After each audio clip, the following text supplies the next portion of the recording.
Selamat pagi, Bapak Ibu Saudara yang kasih dalam Tuhan Yesus Kristus.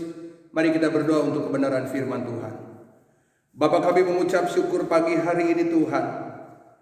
Kami percaya Engkau ada di tengah-tengah kami, dan kami buka hati kami untuk kebenaran firman-Mu. Kami tahu firman-Mu adalah Engkau sendiri, dan firman-Mu akan meneguhkan, menguatkan, memulihkan kami. Kami buka hati kami untuk kebenaran firman-Mu. Hanya di dalam nama Tuhan Yesus Kristus kami berdoa. Haleluya. Amin.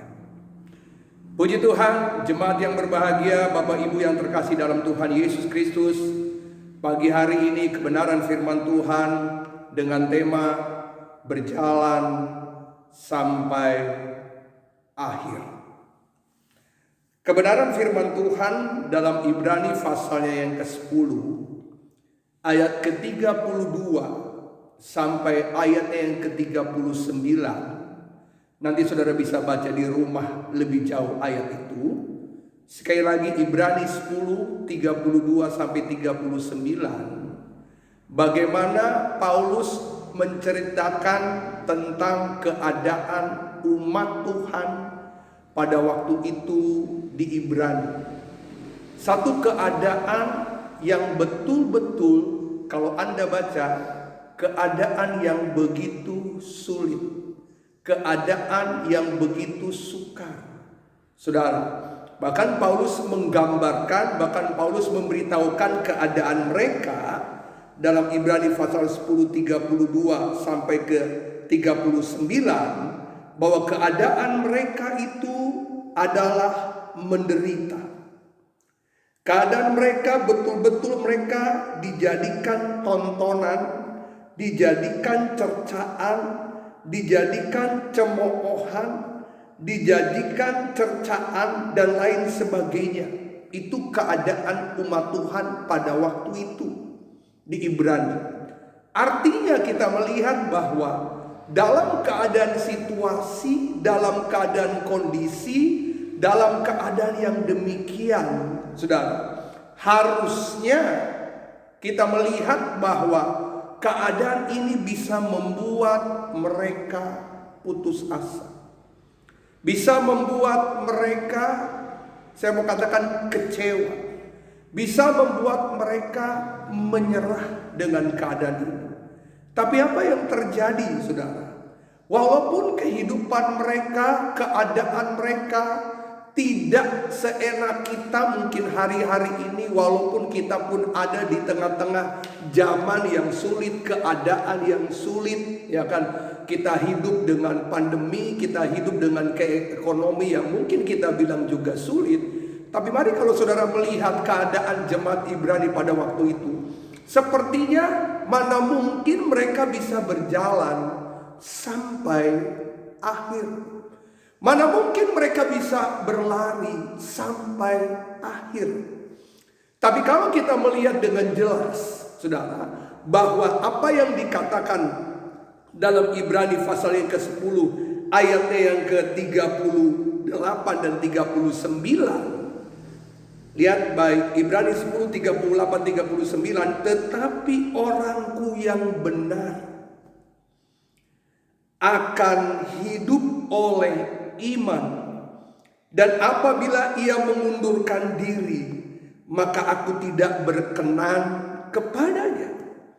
Tetapi kita bukanlah orang-orang yang mengundurkan diri dan binasa, tetapi orang-orang yang percaya dan yang beroleh hidup. Saudara, Paulus memberikan penjelasan bagaimana jemaat Tuhan menjadi sebuah jemaat yang betul-betul hidup di dalam Tuhan, dan akhirnya mereka bisa sampai di garis akhir dan mereka tidak kecewa, tidak putus asa, bahkan mereka mundur sedikit pun, tapi mereka berjalan sampai akhir. Bapak Ibu Saudara yang kasih dalam Tuhan Yesus Kristus, kalau kita memperhatikan ini di tengah-tengah keadaan kehidupan kita sebagai gereja Tuhan di akhir zaman, saudara, mari kita belajar bahwa keadaan sesulit apapun, situasi keadaan yang bagaimanapun, harusnya gereja Tuhan, umat Tuhan pun sama seperti yang dialami oleh jemaat di Ibrani. Saudara, mereka sudah menjadi terang dalam ayat ke-32. Saudara lihat, ingatlah akan masa lalu. Sesudah kamu menjadi terang, kamu banyak menderita oleh karena kamu bertahan dan berjuang yang berat. Saudara, kita melihat bahwa Allah mengutus kita, Injil Matius, bahwa Tuhan ingin kita ditempatkan di dunia ini untuk menjadi terang, untuk menjadi garam. Saudara, apa yang dialami oleh jemaat di Ibrani, mereka sudah menjadi terang, tapi mereka tidak terlepas dari apa yang namanya aniaya. Mereka sudah menjadi terang, tapi mereka tidak terlepas dari apa yang disebut dengan ujian dan tantangan. Jadi kita bisa melihat bahwa Tuhan ingin kita pun hari-hari ini hidup di akhir zaman, maka terang kita harus tetap bercahaya. Saudara, kita harus tetap menjadi garam di tengah-tengah dunia yang sulit ini, saudara. Makanya saya mau katakan kepada saudara bahwa kenapa visi Allah untuk menempatkan kita menjadi terang dan garam, saudara. Maka saya mau bilang bahwa terang tidak akan pernah berfungsi di tempat yang terang. Tuhan tempatkan kita di dunia ini, Tuhan tahu kita adalah terang, dan dunia ini adalah memang penuh dengan kegelapan. Makanya itulah di situ terang berfungsi dengan baik. Kita tidak akan pernah bisa menjadi garam, saudara, karena Tuhan tahu bahwa dunia ini penuh dengan ketawaran, penuh dengan kesemuan, penuh dengan ketidakpastian. Makanya garam tidak akan berfungsi di lautan. Garam akan berfungsi di tengah-tengah kehambaran, saudara. Jadi Tuhan tidak pernah salah memilih Anda dan saya, menjadikan engkau terang dan garam di tengah dunia ini. Karena itulah Tuhan ingin Anda dan saya, saudara, berjalan di tengah kegelapan, di tengah kehambaran ini, untuk memancarkan menjadi terangnya Allah, untuk menjadi garamnya Tuhan di tengah-tengah dunia ini. Itu sebabnya situasi keadaan bagaimanapun di dunia ini, harusnya terang tetap menjadi terang, garam tetaplah menjadi garam, semestinya apa yang Tuhan inginkan. Nah, jadi saudara yang kasih dalam Tuhan Yesus Kristus, mari pada pagi hari ini saudara, jangan sampai kita berhenti di tengah jalan dalam perjalanan iman kita. Jangan sampai kita kecewa, jangan sampai kita menyerah dengan keadaan-keadaan yang hari ini yang sedang terjadi. Tuhan ingin supaya Anda dan saya berjalan terus. Tuhan ingin supaya engkau dan saya ayo lari terus sampai pada tujuan yang Tuhan inginkan, yaitu garis akhir. Paulus bilang, aku melupakan apa yang di belakangku dan aku mengarahkan kepada tujuan, yaitu panggilan sorga, untuk memperoleh mahkota kehidupan yang Tuhan sudah janjikan. Artinya kita melihat bahwa Paulus tetap berjalan dalam situasi keadaan apapun. Intinya kita harus sampai di garis akhir. Intinya kita harus sampai di garis finish. Bukan seberapa cepat kita berlari, bukan seberapa kuat kita berjalan, bukan seberapa hebat kita berlari, tapi soal sampai atau tidak di garis akhir, itu yang menjadi poin pentingnya. Nah, itu sebabnya bagaimana supaya kita bisa mencapai garis akhir. Bagaimana supaya kita berjalan sampai garis akhir yang Tuhan sediakan untuk kita. Dari Ibrani pasal 10, 32 sampai 39 ada dua jawaban buat Anda dan saya pada pagi hari ini lewat kebenaran firman Tuhan.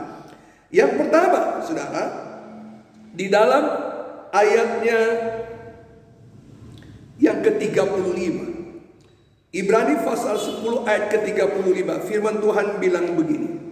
Sebab itu Janganlah kamu melepaskan kepercayaanmu, karena besar upah yang menantinya. Saudara, Paulus bilang kepada jemaat di Ibrani, jangan kita melepaskan kepercayaan kita. Saya mau bilang juga kepada Anda, jangan kita melepaskan kepercayaan kita kalau Anda ingin sampai di garis akhir. Apa itu kepercayaan? Sudah dikatakan bahwa orang benar akan hidup oleh iman. Kita tidak akan pernah bisa melihat garis akhir. Kita tidak akan pernah bisa melihat kemenangan. Kita tidak akan pernah bisa melihat bahwa dalam perlombaan kita ada mahkota yang Tuhan sediakan, kalau kita tidak percaya dengan iman kita bahwa Tuhan sediakan mahkota, Tuhan sediakan kekekalan, Tuhan sediakan sorga, Tuhan siapkan kemenangan, Tuhan siapkan anugerah yang besar, saudara. Makanya kita berlomba karena kita percaya ada upah, ada mahkota. Kita tetap berjalan karena kita percaya ada kemenangan yang Tuhan berikan kepada Anda dan saya. Itu sebabnya di bagian yang pertama, jangan lepaskan imanmu, jangan lepaskan kepercayaanmu. Yakin bersama dengan Tuhan kita akan mencapai garis akhir. Yakin bersama dengan Tuhan kita akan melihat sebuah kemenangan-kemenangan yang Tuhan berikan kepada kita. Dalam ayat yang ke-39 kan, Paulus bilang kepada jemaat di Ibrani, dalam Ibrani 10, tetapi kita bukanlah orang-orang yang mengundurkan diri, lihat baik, dan binasa, tetapi orang-orang yang percaya dan yang beroleh hidup. Amin, saudara. Jadi saya percaya, jangan sampai kita melepaskan kepercayaan kita kepada Tuhan, saudara. Allah kita berjanji akan menyediakan mahkota, akan menyediakan kemenangan di depan kita. Sebab itu jangan sampai kita melepaskan kepercayaan itu. Yakin di balik penderitaan ada kemenangan yang Tuhan berikan. Di balik salib ada kemuliaan yang Tuhan siapkan. Di balik ujian ada jalan terbuka, ada mujizat yang Tuhan sediakan kepada Anda dan saya. Itu sebabnya Korintus bilang, jangan hidup karena melihat, tapi oleh karena percaya. 2 Korintus pasal 5 ayat ke-7. Sebab hidup kami ini adalah hidup karena percaya, bukan karena melihat. Wahyu pasal ke-21 ayat 8. Saudara lihat baik-baik. Wahyu 21 ayat 8. Tetapi orang-orang penakut, orang-orang yang tidak percaya, orang-orang keji, pembunuh, sundal, tukang sihir, penyembah berhala, pendusta, mereka akan mendapat bagian mereka di dalam lautan yang menyala-nyala oleh api dan belerang. Saudara, mereka yang tidak percaya, mereka yang akan sampai kepada perapian yang tidak menyala. Artinya, orang yang tidak percaya tidak akan sampai kepada kekekalan. Sebab itu, jangan, saya mau katakan kepada saudara, tinggalkan kepercayaan kita. Justru di hari-hari ini kita semakin percaya bahwa janji Tuhan buat gereja Tuhan, buat anak Tuhan akan digenapi. Bagian yang kedua, bagaimana supaya kita sampai di garis akhir? Bagian yang kedua, jawabannya sama. Masih ada di dalam kitab Ibrani pasal yang ke-10, dalam ayat ke-36. Alkitab bilang begini, sebab kamu memerlukan ketekunan, supaya sesudah kamu melakukan kehendak Allah, kamu memperoleh apa yang dijanjikannya itu. Yang kedua, untuk sampai garis akhir, kita perlu ketekunan. Aduh, gak enak saudara. Ketekunan itu tidak ada batas. Ketekunan itu bukan 1 bulan. Ketekunan itu bukan 1 tahun. Tuhan ingin sampai Dia datang, kita harus tetap bertekun. Makanya saya mau katakan kepada saudara bahwa orang-orang yang bertekunlah yang akan sampai di garis akhir. Walaupun mungkin ia jatuh tapi tidak tergeletak, walaupun ada masalah, walaupun ada ujian, ujian, walaupun ada peperangan, saudara, tapi dia tetap bangkit dan bangkit. Ia tetap berdiri, ia tetap berjalan walaupun tertatih-tatih. Itulah yang disebut dengan ketekunan, saudara. Dalam Roma pasal yang kelima, ayat ketiga sampai dengan ayat keempat, Alkitab bilang begini, dan bukan hanya itu saja. Roma 5, 3 dan 4, kita malah bermegah juga dalam kesengsaraan kita, karena kita tahu bahwa kesengsaraan itu menimbulkan ketekunan, dan ketekunan menimbulkan tahan uji, dan tahan uji menimbulkan pengharapan. Wow, saudara. Jadi saudara, bahwa penderitaan, peperangan, ujian, tantangan, rupanya itu fasilitas untuk kita bisa semakin kuat dalam kita bertekun. Dan akhirnya dalam ketekunan itu sampai pada titik di situ kita melihat sebuah pengharapan. Dan kita tahu pengharapan di dalam Tuhan tidak mengecewakan. Itu sebabnya saudara yang kasih dalam Tuhan Yesus, berapa lama hari-hari ini mungkin kita ada dalam situasi dan kondisi yang mungkin kita bilang gak enak.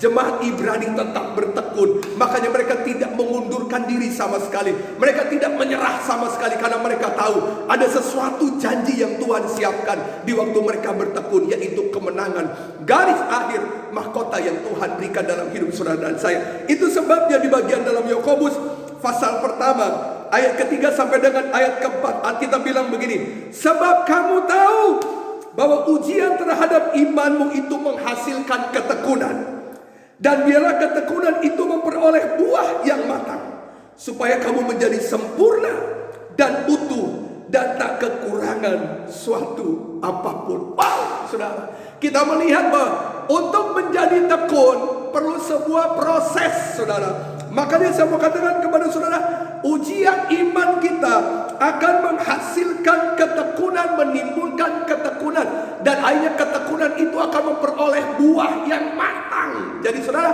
ketekunan itu saudara bukan setengah-setengah. Kalau Anda punya pohon mangga, saudara, di rumah atau pohon lain, maka mereka punya sampai titik di mana mereka matang. Misalnya pohon mangga yang hari ini lagi sedang musim, saudara, maka saya tahu persis karena saya punya 2 pohon mangga di depan gereja, saudara. Maka saya mau katakan mangga itu akan berbuah puncaknya sampai matang itu 3 bulan sampai 3 bulan setengah. Anda mau makan buah dengan umur 1 bulan, maka engkau akan merasakan mangga yang asam, enak. Sudah, engkau akan dapat mangga yang enak, mangga yang manis, maka prosesnya 3 bulan sampai 3 bulan setengah. Saudara, saya mau katakan Tuhan punya waktu yang tepat untuk sampai ketekunan itu menghasilkan buah yang matang, akhirnya sempurna. Jadi saya mau beritahu kepada saudara, hari ini saudara, ayo kita berlomba sampai kepada garis akhir. Kita berlomba seperti apa yang Tuhan inginkan. Karena saya mau katakan kepada saudara, di dalam Ibrani pasalnya yang ke-12 ayat pertama, karena kita mempunyai banyak saksi bagaikan awan yang mengelilingi kita, marilah kita meninggalkan semua beban dan dosa yang begitu merintangi kita, dan berlomba dengan tekun dalam perlombaan yang diwajibkan bagi kita. Jangan menyerah, jangan putus asa. Ketekunanmu akan memimpin engkau sampai di garis akhir. Ketekunanmu akan membawa engkau sampai memperoleh mahkota kehidupan. Ketekunanmu sampai engkau memperoleh apa yang dijanjikan Tuhan. Untuk sampai di garis akhir, engkau harus memiliki iman, kepercayaan, dan ketekunan. Biarlah kebenaran firman Tuhan pagi hari ini memberkati engkau dan membuat engkau tetap kuat di dalam Tuhan. Karena saya percaya ada kemenangan, ada mujizat, ada berkat yang Tuhan sediakan di balik setiap persoalan apapun yang kita hadapi pada hari-hari ini. Tuhan Yesus memberkati kita. Mari kita berdoa. Bapa, kami mengucap syukur buat firman-Mu. Firman-Mu meneguhkan kami, menguatkan kami hari-hari untuk kami berjalan di dalam iman dan bertekun di dalam pengharapan. Kami pegang itu Tuhan, karena kami ingin menerima mahkota. Kami ingin menerima berkat-Mu kami ingin menerima janji-janji Tuhan. Terima kasih Bapa, kami sudah dengar firman Tuhan. Di dalam nama Tuhan Yesus Kristus kami berdoa. Haleluya. Amin.